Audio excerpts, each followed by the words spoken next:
Yo, what's up, everybody? What's up, everybody? Make sure you hit that like button when y'all come in here. Make sure you hit that like button when you come up in here.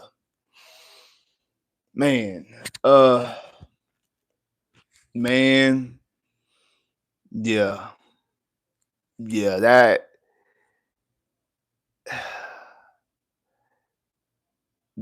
was a rough watch.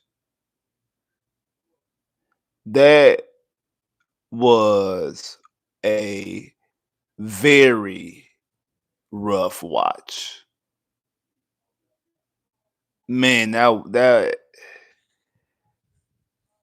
it's one thing to lose. That just was not that was a very rough watch, man. Um and it wasn't even like you were dominated, it wasn't like you like got blown out because you was in the game throughout the entirety of the game and you probably should have won. That was just not a good football game. Like the Rams don't play in the preseason. So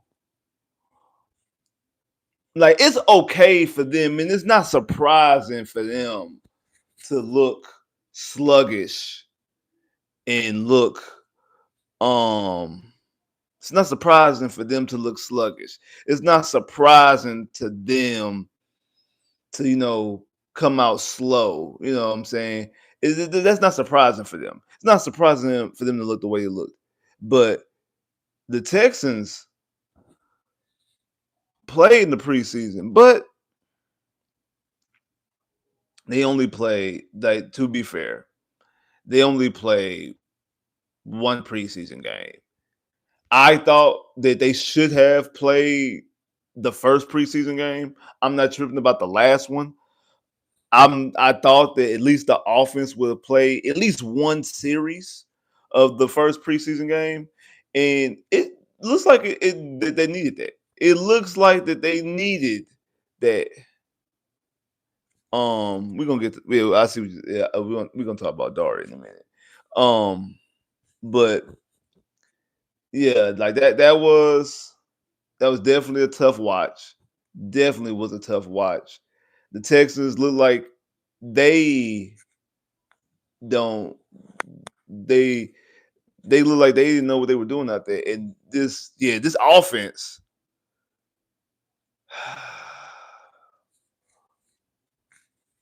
What's up with all the McVay tree and the McVay this and the McVay that?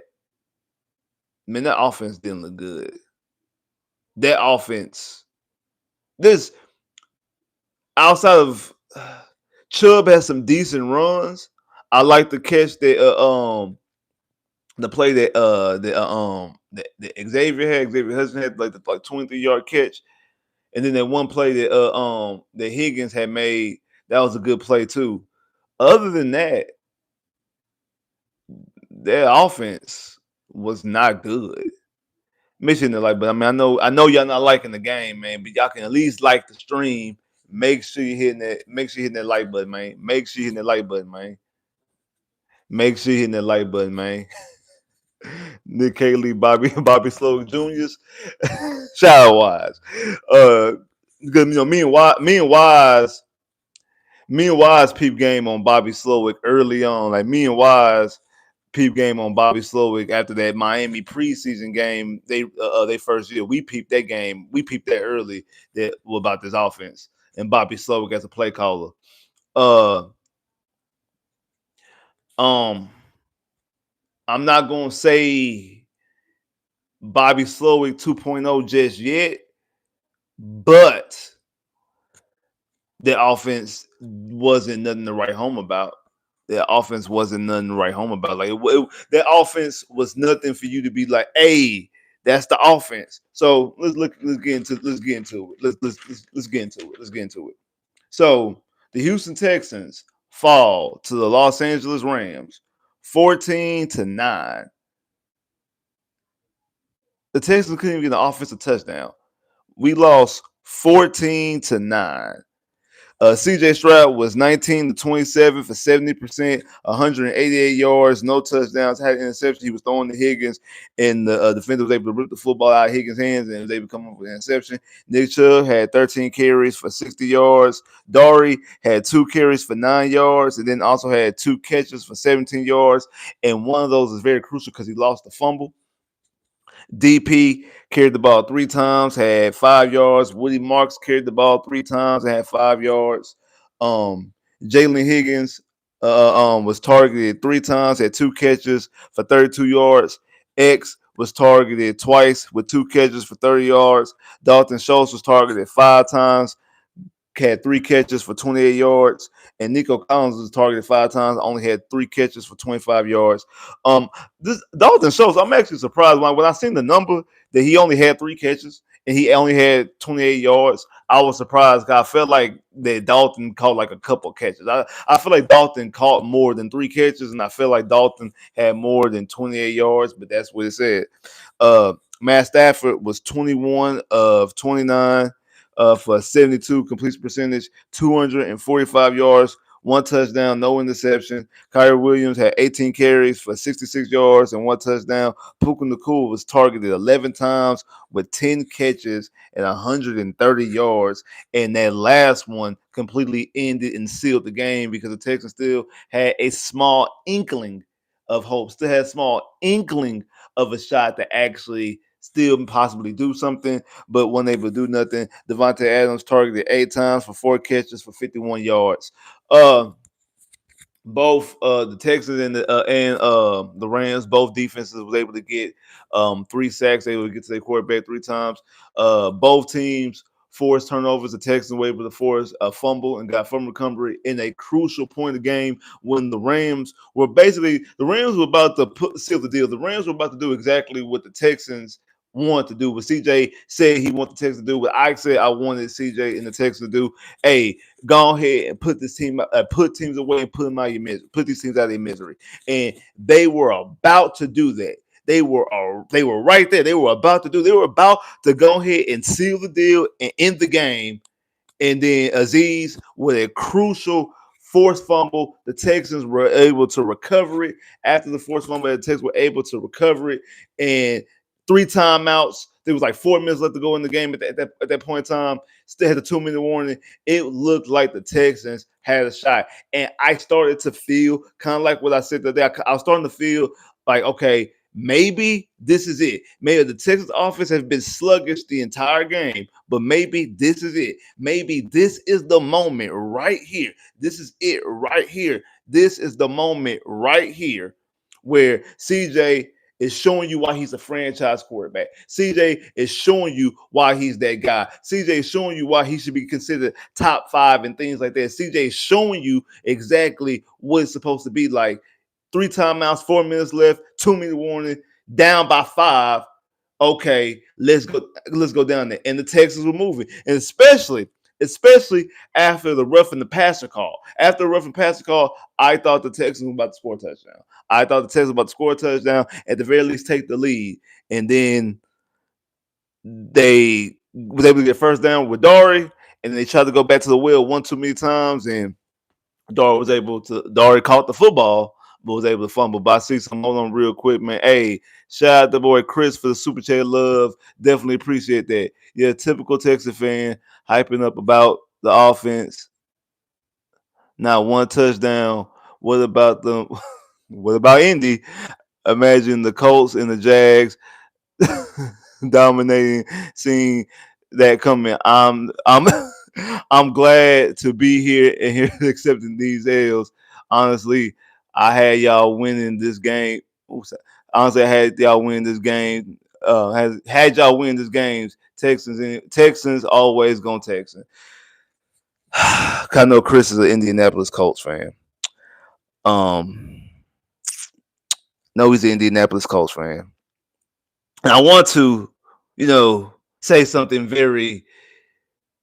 I wanted to say something back, but I can't say anything back because he's absolutely right.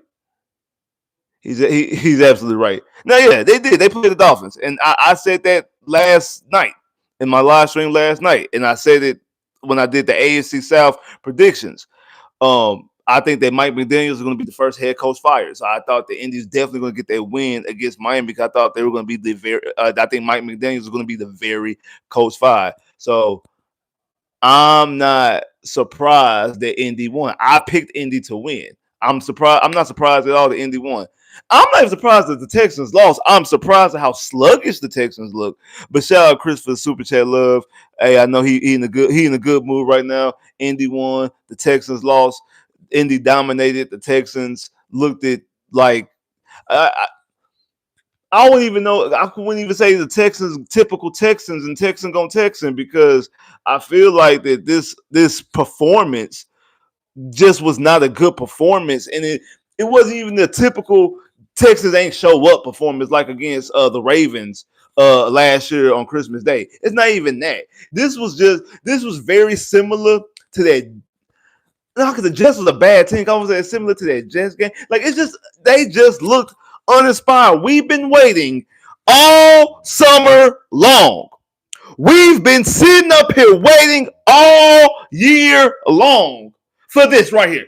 We've been waiting, and not to mention that we have to wait all damn day for this Texan game. Like we didn't have a noon o'clock game. We didn't have a regular noon o'clock game. We had a 3:25 game. A 3 o'clock game. So we got to sit around here and watching the Jets and Justin Fields go off even though they lost, but seeing Justin Fields ball and see Aaron Rodgers throw for 4 touchdowns and watching all these other games and getting hyped up. Oh, man, the Texans about to play. I can't wait. We've been sitting on here pins and needles at the edge of our seats all year long, all summer long, all damn day to watch the Texans play. And this is the performance that they put out on the field. It's one thing to lose. Again, we'll be upset and disappointed if they would have lost. No, make no bones about it.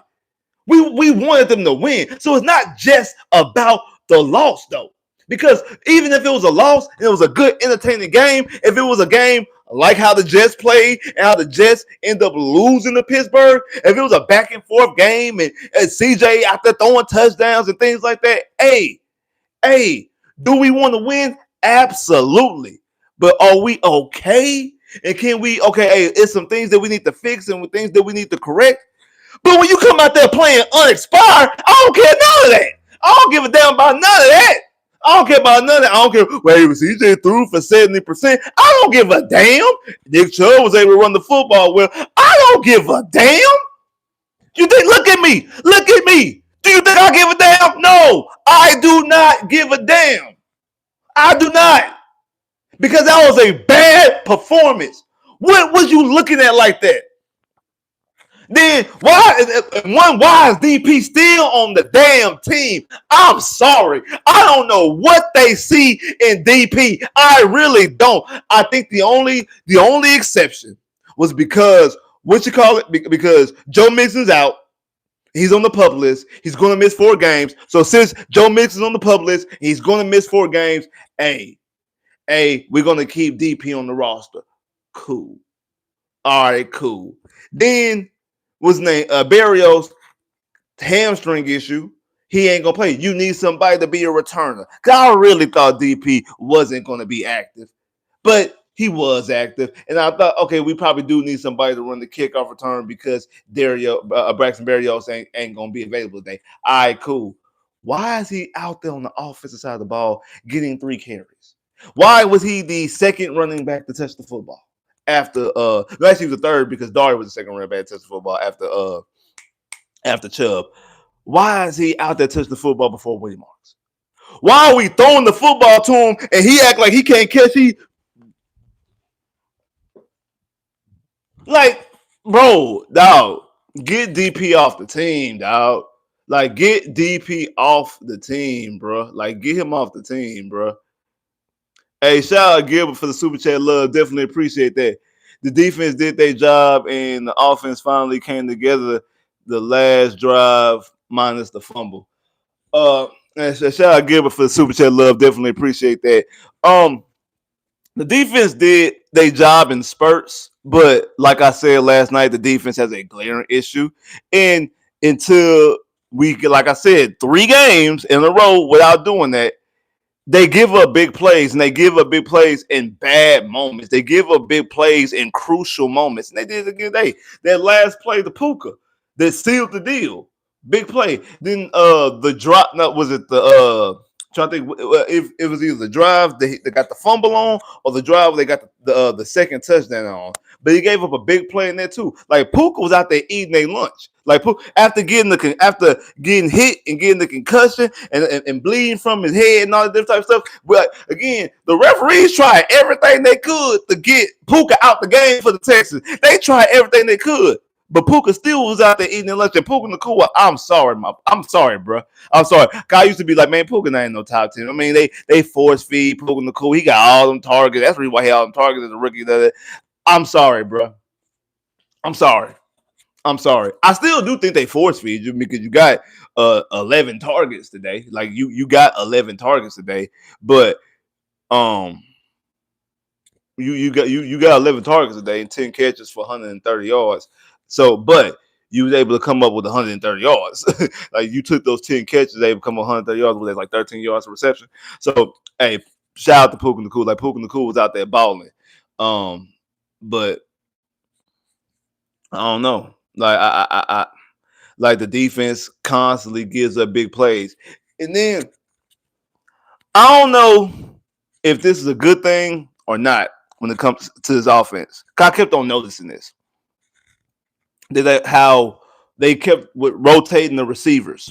You know, you see Nico out there. Then you see Christian Watson out there. Then you see X and you see Noel. Then you see Higgins.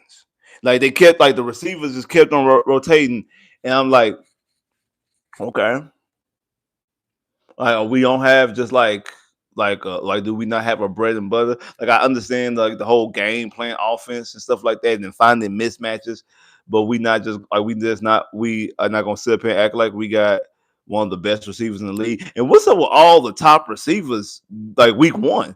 Like Jamar Chase ain't really do nothing. What you call it in the beginning of the game Thursday? What's his name? CD was balling, but then he had his drops at the end that probably cost Dallas the game. AJ Brown only had 1 target and 1 catch. Like what's up with the number 1 receivers? Like what's up with the NFL's like top receivers? I mean, Nico Collins had 5 targets.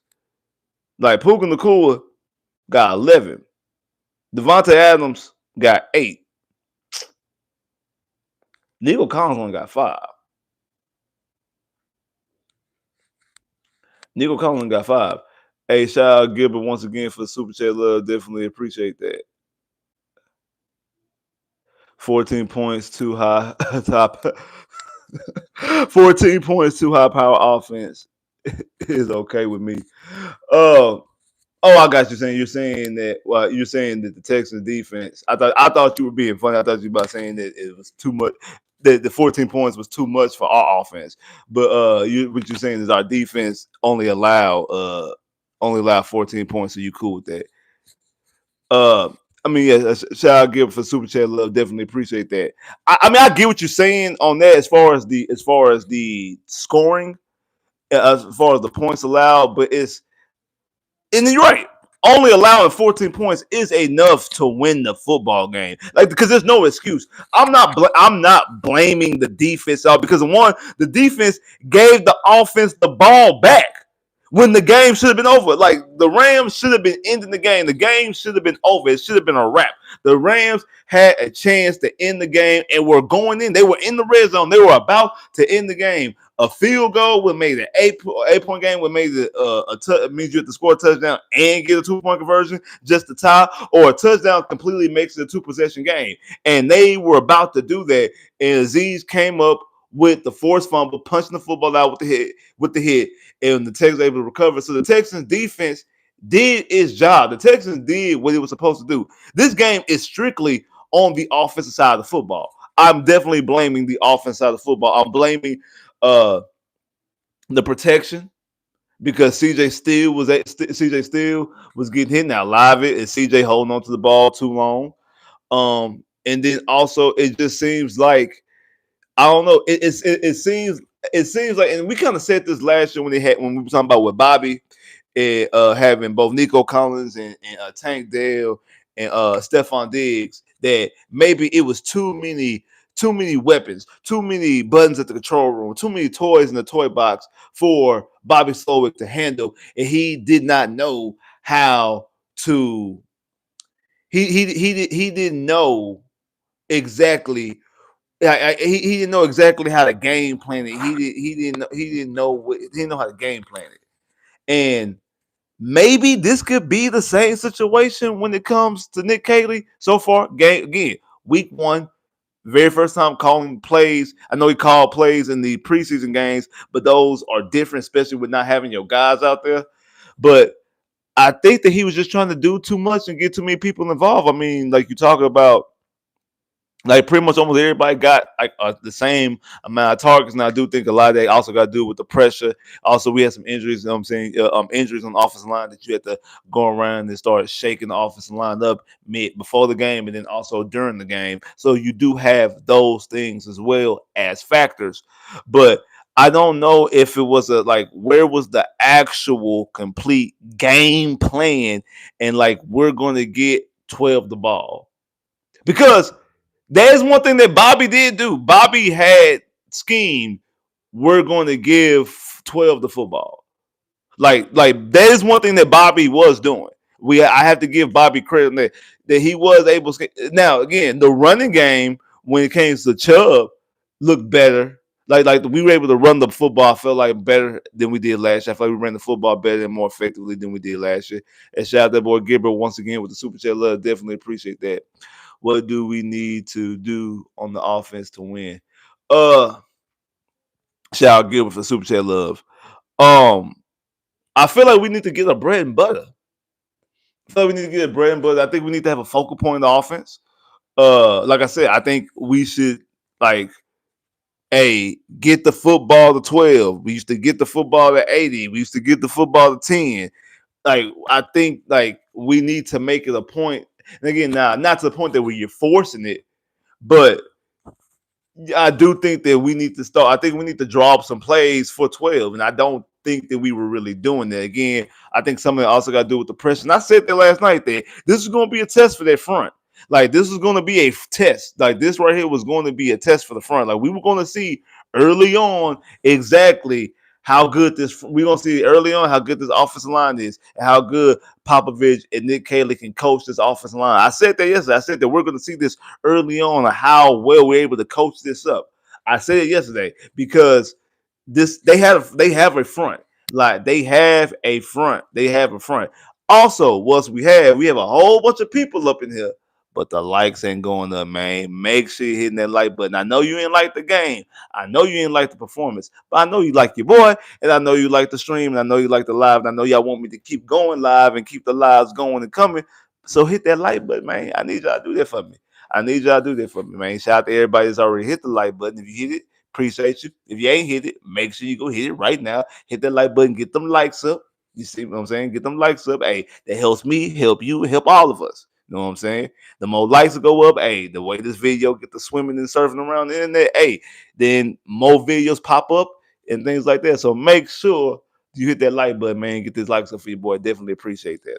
But like I was saying though, I think that the offense need to find a more bread and butter and have a more focal point of this offense, and they better get their stuff together quick because I mean you've seen what Ibuka was out there doing. You got that Monday Night Football, and again, once again, like the NFL got us waiting. They had us waiting uh all day long for this game, and now they're gonna have us waiting all the way till we gotta wait 8 days.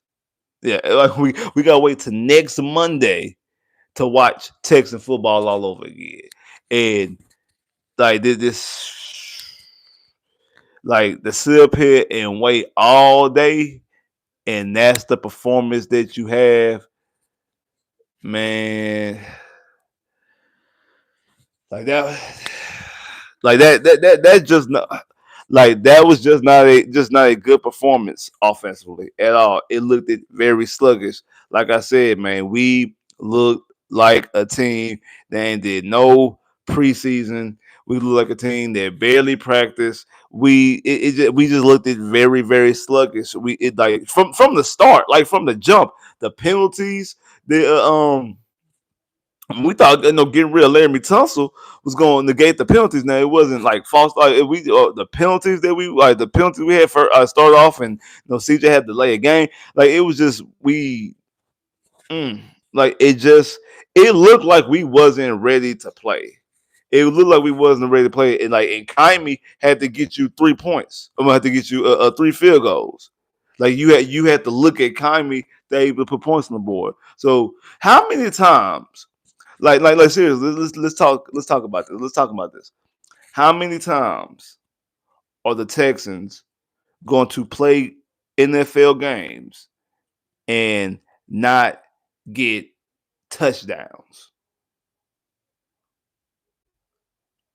How many times are the Texans going to play NFL games and not get touchdowns? Remember, we gave CJ a pass his rookie year because his first game against the Ravens got 9 points in that game. So we gave CJ a pass that game right there. But also end off the playoffs with not scoring a touchdown offensively as well. Like we keep getting into these games when we don't put up any offensive touchdowns. And CJ last year through 12 interceptions only had 20 touchdowns. He's already with 0 touchdowns and an interception. Now, interception was, I think, more so on Higgins because Higgins caught the football at first, and Higgins allowed the defender to able to rip the football out of his hand. Like Higgins, you get your hands on the football, you got to come down with that. Like you got to make that play for your quarterback. So I don't think that interception. J put the football up for his receiver to make a play initially.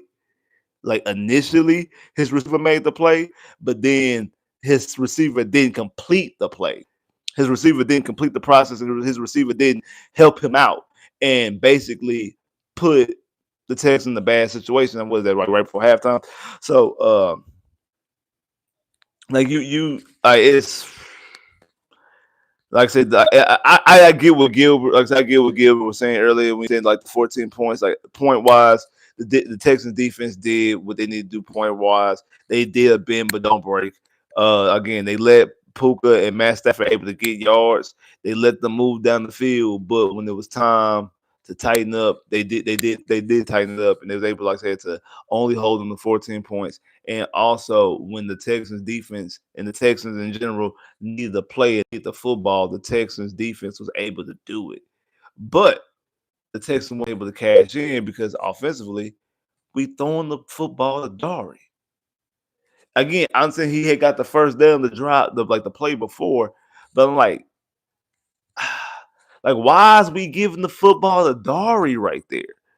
Like when you have a top 5 receiver, you had another receiver that you drafted early in the first round. I mean, the second round. You had another receiver that you drafted early in the third round. Like you got these weapons that you're so hype about. Why are we throwing the Dari in those crucial moments? I understand he had the walk-off touchdown last year against Jacksonville. That was last year against Jacksonville. That's not today. That's not against the Rams. That's not on the road.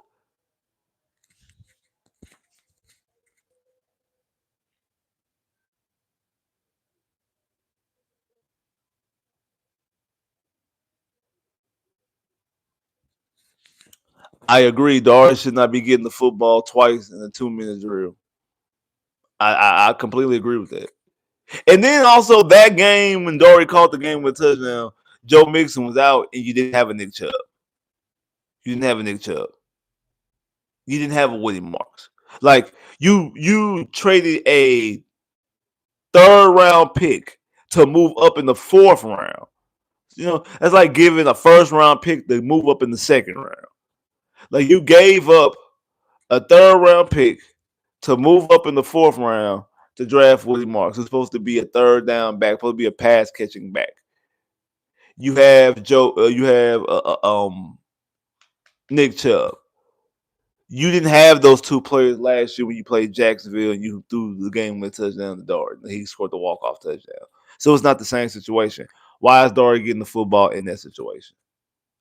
Dart should not be getting the football in this situation. I don't care about Dart being on the field. Dart shouldn't be getting the football in that situation. Dart should not be who CJ is looking to. He should. That's not where. That's not where he should be looking to. It's not. Not where he should be looking to. That's not. So it's like Doris shouldn't have been in that situation. Like Doris shouldn't have been in that situation. Again, not completely absolving him because you get the football, you got to keep it. You know they're trying to punch it out. You know that, like, especially because you're getting close to the red zone, only down by 5, so a touchdown takes the lead. So they're trying to get the football out of your hands. And the defender wasn't even trying to tackle Dory. He just straight punched it out. Like, Dory, you got to, you know what I'm saying, 3 points of contact. 3 points of contact. The top of the football, bottom of the football, and up in your chest. Three forms of contact when you're a ball carrier. I used to play running back. Three 3 points, 3 points of contact. Now again, that was actually my problem. My problem was fumbling. That's the reason why they ended up moving me to DB because I fumbled too much. So again, 3 points of contact. Keep that football, keep it up, high and tight. But you up here, Dory doing his little shimmy shake he be doing. His little shimmy shake he be doing. Think he about to break somebody. Think he Barry Sanders about to break somebody's knees. Bro, stop that, bro. Stop that. We are in a situation where we could have won this game, dog, for real. Like as I'm sitting back watching, bro, we could have won this game. We should have won this game. Like we were right there.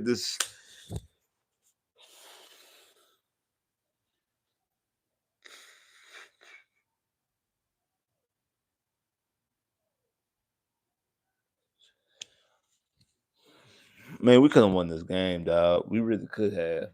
We really could have. It was right there.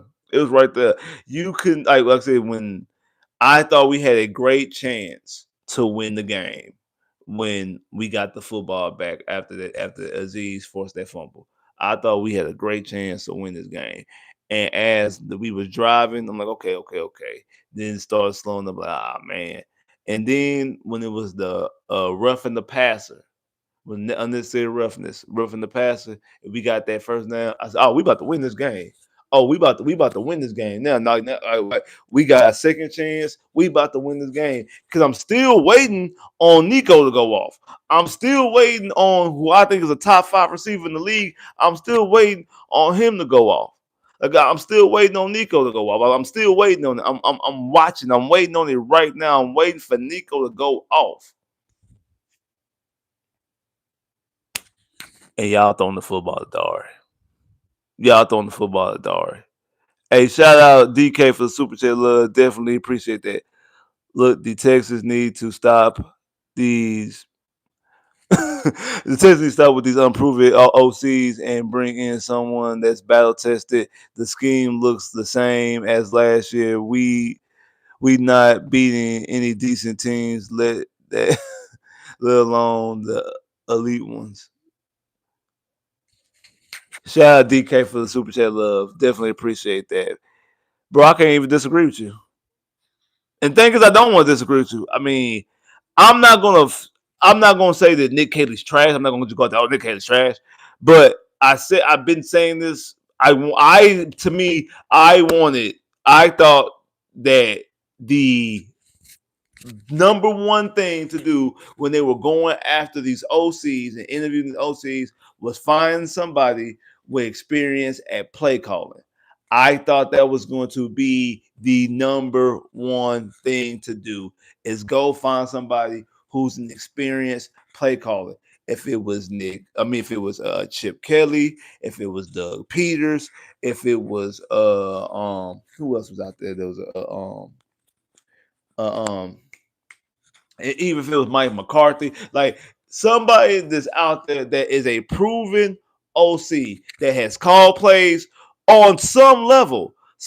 preferably the NFL level. But if you call plays in college, somebody that was an experienced offensive coordinator, I didn't want another project, another whiz kid, wonder kid, super smart. I don't know about all the analytics or genius. All I didn't want none of that. I didn't want. That's not what I wanted, and I thought that was a non-negotiable. I thought that was going to be of the same lines as the Houston Texans. What they would want as well would be somebody that is going out there, somebody that's out there that is a proven offensive coordinator, somebody that's a proven play caller, somebody that's out there that's proven going out there to put points on the board and scheme up things. Somebody like that. That's what I thought it was going to be a non-negotiable. And that's why I thought they were going to target it.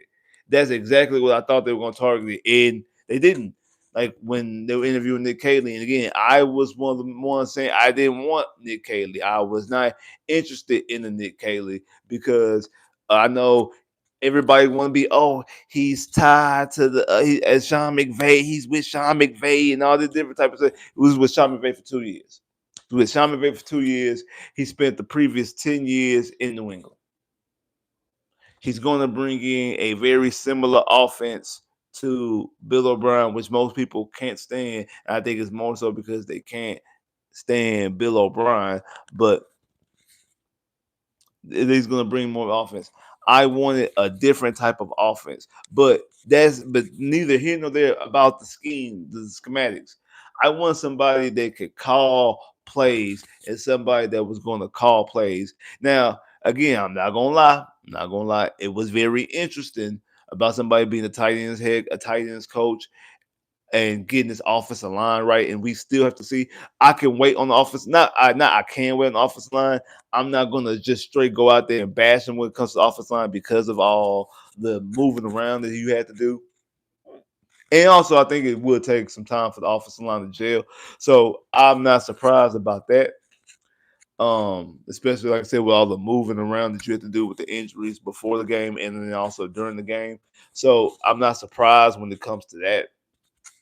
But just offense in total didn't look crisp. It didn't look fluent. It looked as sluggish.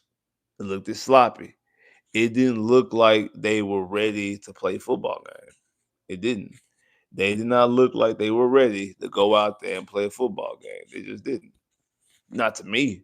Maybe to y'all they did, but not to me. They didn't look like they were ready to go out there and play a football game. I was like, it looked like they were completely unprepared and completely not ready to play. They just didn't look like a team that was ready to play a football game. In my personal opinion, I don't think they were ready to play offensively. They just didn't. Well, at the very least, they didn't look like it. They didn't look like a team that was ready to play football game. They didn't look like they were a team ready to go out there and play football day. They just didn't. They didn't look like they were out there ready to play. So it is what it is, man. Like, all right. But I agree with you. I agree. We needed somebody like that. I thing is though, I don't know how many how many more offensive coordinators D'Amico Ryans gets to hire before he starts getting blamed for some of this stuff. Honestly, again, I understand it's week one, not to throw out the panic button, all that type of stuff like that. Because like Nick Caley is going to be your offensive coordinator this year. He's going to be offensive. I don't see them firing Nick Caley unless Nick Caley like do something. I don't see him firing Nick Caley. And um, if today is any indication, Nick Caley ain't about to get no job no time soon. He ain't about to get no head coaching job no time soon. If this was the indication of what we see today, but then again, if he interviews well, who knows? I mean, we seen Vrabel have the worst defense in the league for the Texans. Was able to get a head coach job in Tennessee, so you just never know. Because I said, I think Mike McDaniels is going to end up getting fired. I think Mike McDaniels is a good OC. I don't think he's a good head coach because I think he's too weak and too soft. But from an offensive standpoint, he can call plays. He's a good offensive mind. Understand he's just what I just mentioned about Wiz Kid and analytics and all this type of stuff like that. But I actually seen his offense play extremely well for a tune that you had a receiver back to back years catch over 1,700 yards and your quarterback led the league in touchdowns. I mean, led the league in yards. So I know that offense. I know that he can coach an offense. I know that he can get an offense ready to go. I know he can get an offense ready to play. I know he can call the game. He can feel the game and know, and also know how to scheme somebody open. Also know how to make sure that a certain person gets the football. But I don't know. I don't know. Like I said, I think like I said, offensively, like I said, it was just very sluggish and just a very tough watch. It just like it was just not a good watch. It was not like this was not a good watch. Like luckily I was a Texan fan because I think anybody that wasn't a Texan or a Rams fan wouldn't have watched this game. They would have cut this game off in the middle of the game. Like this game is not good. Like this is not a good game. They need Kurt for sure. I don't really know how much Kurt would help. I don't know. It would. I don't think it wasn't like the receiver. It wasn't like the receivers one good situation, good separation. I just think that they just like. I just think the scheme just wasn't. They just looked sluggish and just looked out of whack. It just looked out of order. They didn't look. They didn't look crisp. They just didn't look like they were ready to play.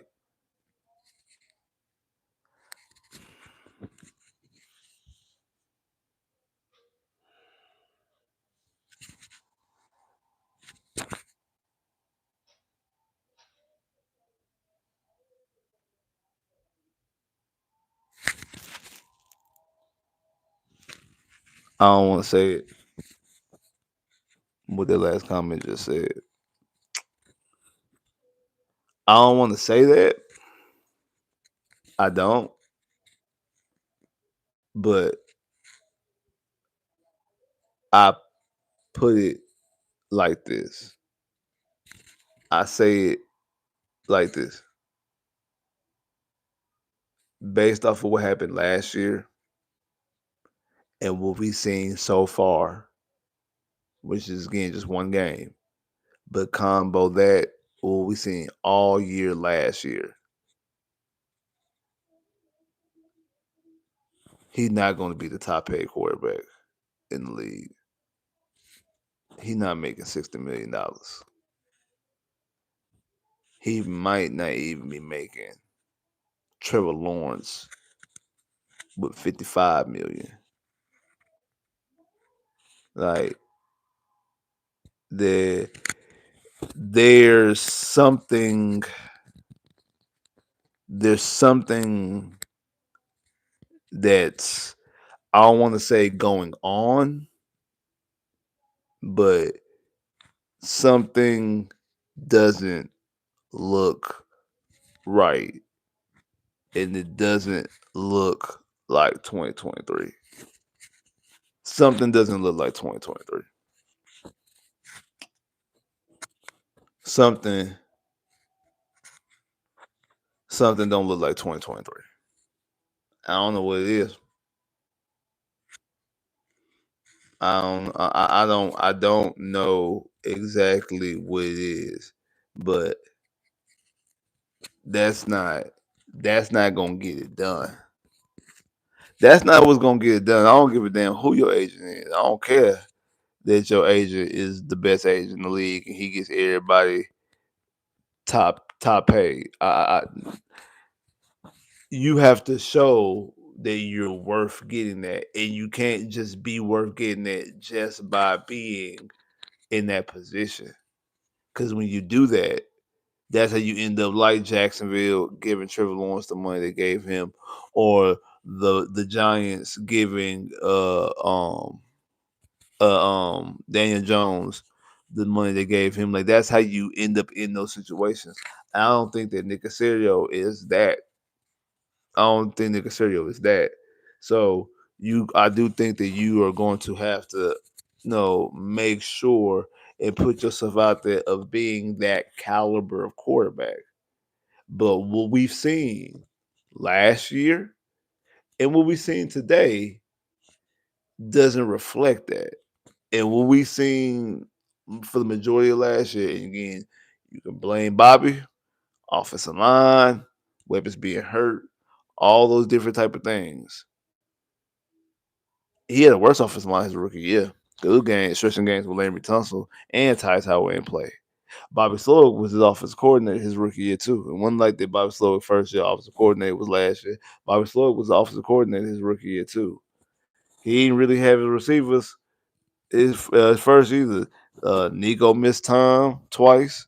Tank missed time twice. He was out there with Dalton. Dalton Schultz was your tight end. He was out there with Noah Brown and Robert Woods.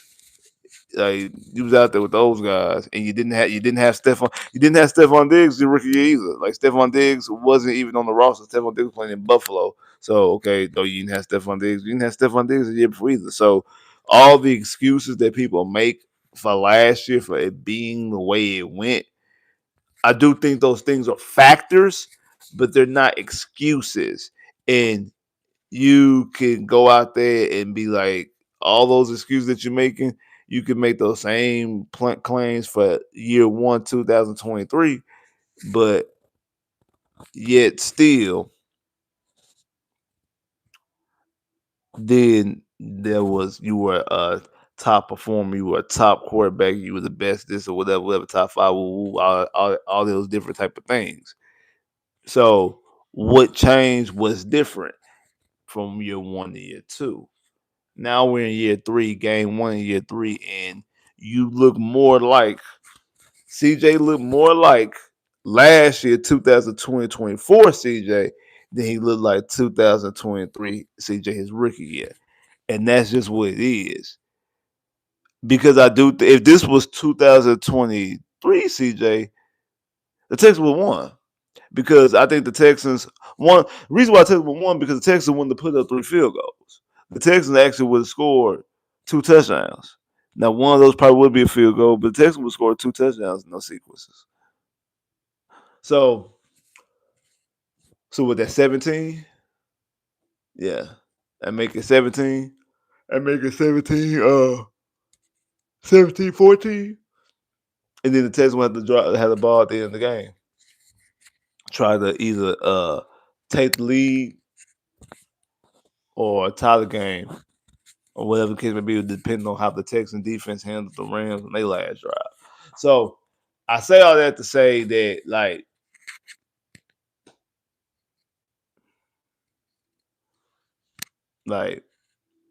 I don't know, man. Like I don't know. Again, I'm not gonna say that he's not, but I'm just saying like he definitely has stepped. This is a big year for him. This is a big year for him and Will. Will came out to the play, and I see that I think they only credited Will one of those sacks. So I'm assuming the one with when the football went over Matt Stafford's head and he recovered it. Because when I looked at the stats, they only had that Will Evans only had one sack. So I think they didn't credit him on that sack. They got him on the other sack, but I don't think they credit him on the first sack he had when the ball snapped over Matt Stafford's head and Matt Stafford recovered it and got shoestring tackle. So.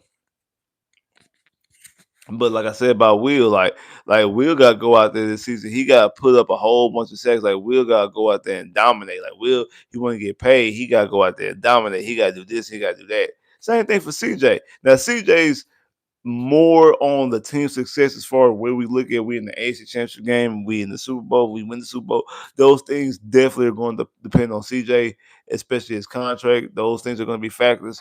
But also, we talked about this in Discord about a month or so ago. He can't just ride the wave of a good team. Like he actually has to be a contributing factor.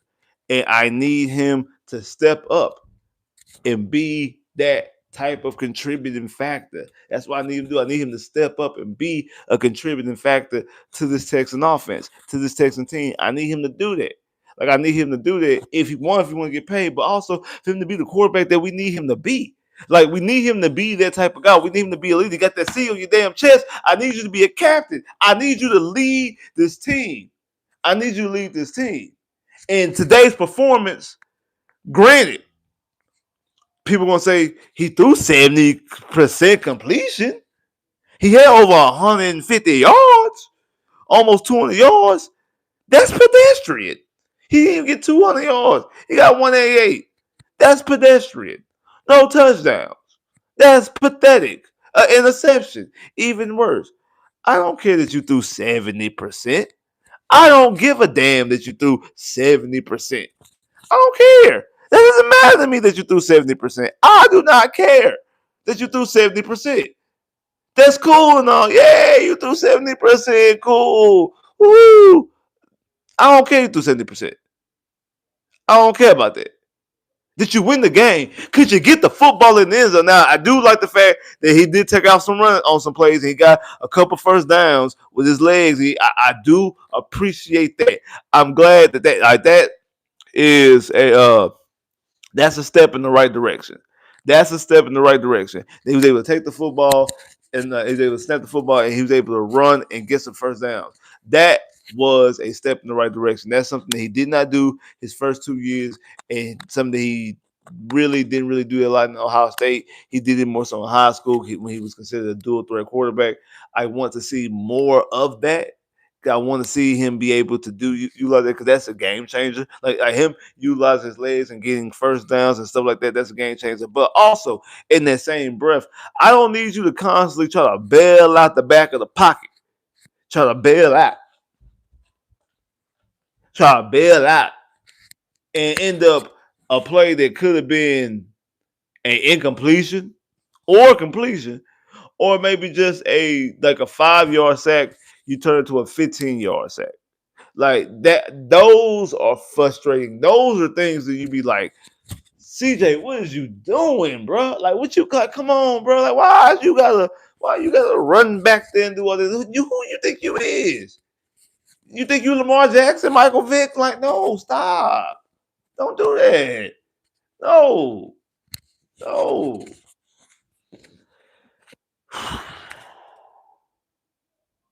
I can't believe we waited all day for this.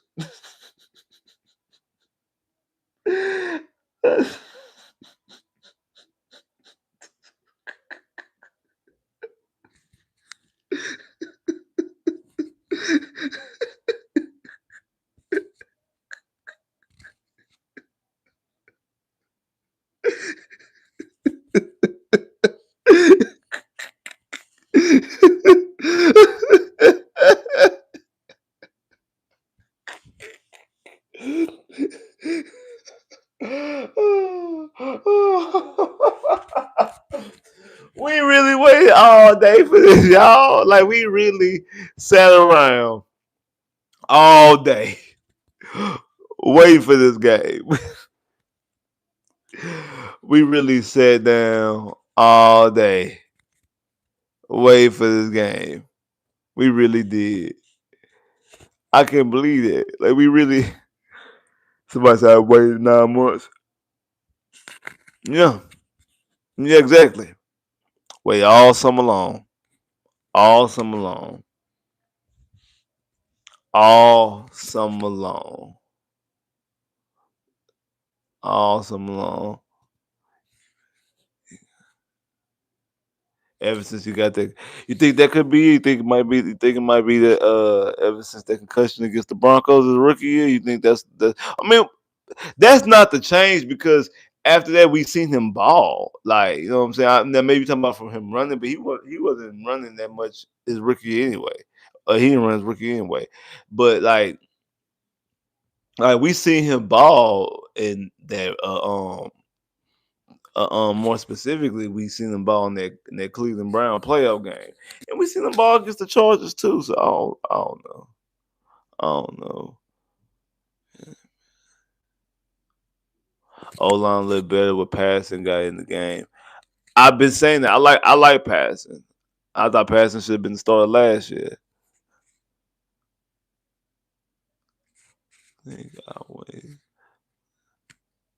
To think I wanted to spend. Bro. I'm glad you didn't do it. I'm glad you didn't do it. That'd be like the thing when it comes to like football games. Like you be wanting to go to the game. You know what I'm saying? You want to go to the live experience. There's nothing like being there live. But like, dang, like what about you spend? You spend all this money and a game like this happened, or a game like the Ravens happens, or what's another game? Like the game against the Broncos a couple of years ago when Bill O'Brien was arguing with the fans and they were down like 31-0 at halftime. Like games like that happen. Like you be so mad because you spent all this money to go to this game. We gotta utilize Nico. Thank you. Like I think like that's the thing that's like to me, like I said, was kind of concerning. Like okay, like Nico only getting 5 targets. He only got 3 catches for 25 yards. Like Nico really was a non-factor in today's game. I know one of those catches like a little screen. Like Nico really was a non-factor. He's your best offensive weapon. He's your best offensive weapon on the team, and he only got like I say 5 targets, and then somebody like Puka gets 11 targets. He got Devontae Adams on the side. Devontae Adams got 8 targets. Like like both of these guys are out there, like they're able to get them the football the way that they need to get the football. Like Sean McVay is able to get them the football the way to get the football. And I don't know what Nick Caley's doing. And he better shape it up because next week it is an explosive offense. You've seen what Baker Mayfield was able to do today with Abuka. Abuka was able to get 2 touchdowns. They got Bucky Irvin over there. They got Mike. Like they able to put up points and put up yards and move the football stuff like that. And they not like coming off of being sluggish like the Rams, you could probably catch them sleepwalking. Like, nah. Like you gotta come on with it next Monday night. Like you gotta come on with it with the fireworks. Like the Texans gotta be explosive. Like we need a 4 touchdown performance. Like I said, like CJ Stroud, the back about the whole situation with CJ, and like you can't be considered no top 5 quarterback, no top quarterback when you only getting 20 touchdowns. That's completely unacceptable. Like that's completely unacceptable. 20 touchdowns? Like 20 touchdowns? That's completely unacceptable. And then today, no touchdowns.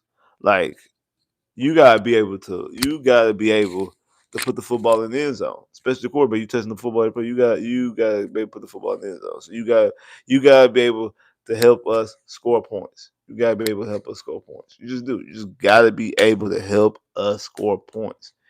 Point blank period, man. You gotta be able to do that. We should change the name to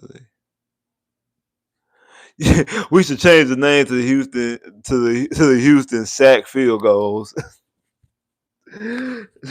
Wow. Houston sack field goals. And I know y'all seen the HEB commercial.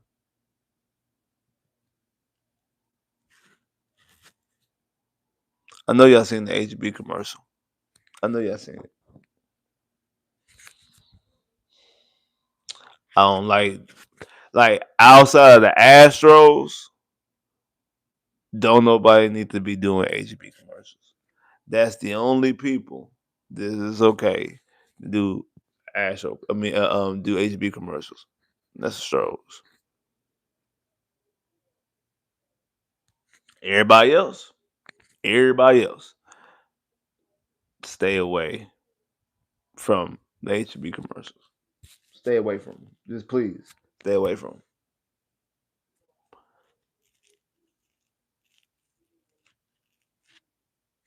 them. And again, I don't want DP on the team, bro. Like I don't want DP on the team, bro. Like I really don't know exactly like what he does outside of he practices hard. They like him. He a good guy. I think that's why they keep him. I think he's definitely one of those people like he's staying around strictly because they like who he is and he's a good guy. Like, cause other than that, DP don't need to be on the team. DP don't need to be on the team, y'all. I'm like, why is DP steadily on this team? Like, what's going on? Why is DP still on this team? I don't understand it. I don't get it. I don't understand it. But yet, still, DP constantly is always on this team. It's still on this team. Nigga was on the island. Man, like I said, man, you gotta find a way to get your best player to football. Like I feel like you like even if he's being locked up Move him around, move him into the slot.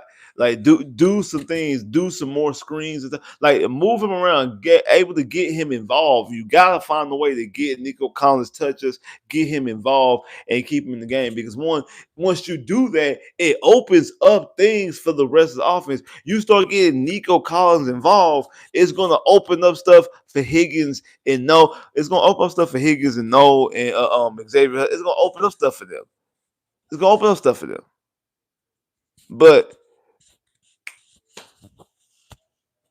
I don't know. Like I think this a little bit too much emphasis on spreading the football around and getting everybody involved and get all the backs carries. Like make sure everybody got carried. Wilmot's got carried. Dari got carried. DP got carries. Like this whole run back. No, everybody don't need to touch the ball. Not everybody don't need to do it. Everybody don't need the roughly around the same amount of targets. Everybody don't need 3 and 4 targets. Like, no, that should not be the case. Like, everybody should not be sitting up here with the same amount of targets and the same amount of touches. You got caliber of guys that exceed. That's different if you didn't have a superstar like in Nico Collins, like fans, if you did not have that. Like if you like CJ's rookie year because you didn't know what Nico was at the time. Okay, that made sense for Nico and Tank and Robert Woods and what was his name? Noah Brown, for them all to roughly get around the same amount of targets because you don't know if somebody is really one of those dudes. But as Nico started separating himself all year long, that he was that dude. Him and Tank, both him and Tank were separating themselves all year long. That these two were different than everybody else. That's different. That's a completely different situation. Because last year, Nico with Stephon Diggs and a Tank Dell, Nico still got his. Nico still was schemed open. Nico still was balling. That's why Nico was the leading receiver in the NFL after he got hurt in week 5 for another 2 weeks because they made an effort to give 12 the ball. I didn't see that today. It's week 1. It's the first real game. But Nick Caley, we don't have too much more of these for you to let run down your leg. We ain't got too many more of these for you to fumble and mess off. Like, no, we got to get it going now. Granted, it's an NFC opponent. NFC opponents don't hurt you that much when you lose to them. Because again, those don't affect the tiebreakers in the divisions and also in the conferences. So cool, all right, but you don't get too many more of those, man. You don't get too many more of those, man. Shout out everybody that came through here, man. Appreciate everybody that came through here. Make sure you hit that like button. Shout out to everybody hit that like button. If you ain't hit the like button already, make sure you hit the like button right now. I'm gonna give you some time. If you ain't hit the like button already, I'm gonna give you some time. Make sure you hit that like button right now. Go ahead and do that right there.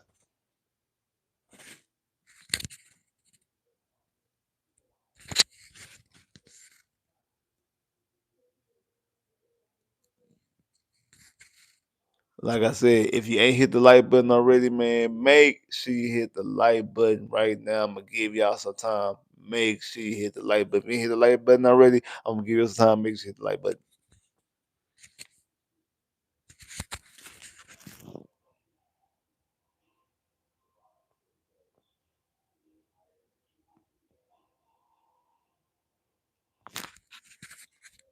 Already, man. Appreciate that, man. Appreciate everybody that came through here. Like I said, appreciate everybody hit the like button. Shout out to everybody that hit the super chat. Definitely appreciate that love. Y'all know how much that means to me. Thank y'all so much for hitting that super chat love. The Houston Texans fall week 1 to the Los Angeles Rams, 14-9. Just a pathetic unexpired, sluggish game and sluggish offensive performance and output, and got cleared up and cleaned up because next week, Monday Night Football at NRG against Tampa Bay, and that's a good explosive offense. And remember what happened the last time that Tampa Bay came into NRG last time these teams played last time. Tampa came to NRG. Now it was an explosive game, back and forth, and it was a game where CJ broke the rookie record for the most passing yards in the game by a rookie, throwing what was it, 470 yards with 5 touchdowns, and had a touchdown with 41 seconds left in the game. Hey, that was extraordinary. But hey, I'm gonna need you to do that again I'm gonna need you to look at that type of performance. But like I said, man, make sure y'all tune in. I will be going live on Friday. I will be going live on Friday doing a preview, breaking down the game and also the week as well, week 2 as well, but also breaking down the game, exactly what we need to look for, things of that nature, things that we can explore, things to look out for, things like that. And then immediately after the game on Monday night, right here after the game, we're gonna do a live post game. We're gonna talk about exactly what we just seen and exactly how we really feel about the game. So man, make sure y'all pull up. Appreciate everybody to come through here. Make sure y'all pull up Friday for the live post game. I'm sorry, I said the live post game. My bad, my apologies. Make sure y'all pull up Friday for the pregame preview. And we're gonna, like I said, we're gonna preview the game. We can also preview the rest of the week of the NFL too. Again, like this week, we're gonna be able to watch all the football. We're gonna be able to watch all the football. We're gonna watch everything. And then this time we're gonna be able to watch all the games on Sunday. We can watch the noon o'clock games and the 3 o'clock games and the 8 o'clock game, the Sunday night games. So we got a lot of games next week to watch. So we're gonna be previewing all that. Then we got the Texans Monday night football game at NRG. And actually it's a doubleheader. The Texans are the first Monday night game. Both times the Texans played this year on Monday night, we play both times on doubleheaders. We played the first game this time, and then in October when we go against Seattle, we play the late game, and that game's like real late, like 10 o'clock late. Like that game don't start till like 10 o'clock. But yeah, so like I said, we're gonna do a preview on Friday. Like I said, anywhere between 7 to 8:30. I don't have the exact time yet because it depends on how things are going for me on Friday, exactly what I got going on. That I might be able to start earlier or end up starting later. So, but I will send out a notification. Y'all will know. Follow me on Twitter and on Instagram because I send out those notifications on both Twitter and Instagram. I post on both Twitter and Instagram stories and an actual post on Twitter. So if you ain't following me, man, the link is in the description right now. I put the link in the description to both my Twitter and my Instagram. So make sure y'all go follow me. Make sure y'all go over there. Y'all follow me on those social media websites. Yeah, y'all know about when I'm going live. So make sure y'all do that. Make sure y'all do that. Also, make sure you share these videos as well and like these videos and also comment. But make sure y'all go and hit them up. Like I said, I will be going live on Friday doing a preview, and then immediately after the game on Monday. My bad. On Monday, I'll be going live immediately after the game. We're gonna break down exactly what we just seen. Like I said, the Houston Texans fall to the Los Angeles Rams, 14-9. Understand I was very disappointed. I'm disappointed too. But hey, we gotta keep going, and we gotta see. Hey, it's just week 1. We gotta see exactly what we're gonna do for the rest of the year. So like, subscribe, comment below, click that bell, get more videos. I holla.